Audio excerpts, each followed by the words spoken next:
Hi guys! For today's video ay pupunta po tayo ngayon sa Albay Park and Wildlife. Lumagpas nga ang jeep kaya naglakad na lang kami pabalik. Buti na lang hindi malayo ang pagkalagpas kaya nakarating din kami agad. At pagkadating nga namin ay nagbayad na ako ng aming entrance fee dahil may entrance fee po dito na 50 pesos for adult and 30 pesos naman po for kids. At pagkatapos nga po namin magbayad ng aming entrance fee ay pumasok na po kami dito sa loob ng Albay Park and Wildlife na located po dito sa Daraga, Legazpi, Diversion Road, Legazpi City, Albay. At dito may nadaanan kaming mga bisikleta dahil pinaparintahan nila ito. Kaso hindi lang po namin natanong kung magkano ang renta.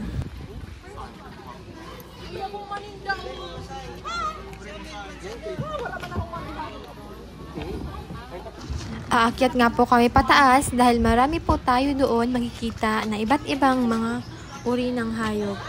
Maganda nga po dito mamasyal lalo na sa may mga kasamang kids dyan dahil siguradong mag-i-enjoy talaga ang mga chikiting nyo dito. Ito po pala guys ang ilan sa mga hayop nila rito. Kaso hindi po namin nalibot itong buong park dahil umambon kaya nagpasilong muna kami. Pero tumila din kaagad. Sasabi ko lang ay maganda po talaga dito sa Albay Park and Wildfire. Kaya puntahan nyo na din po dahil sigurado akong mag-i-enjoy kayo dito.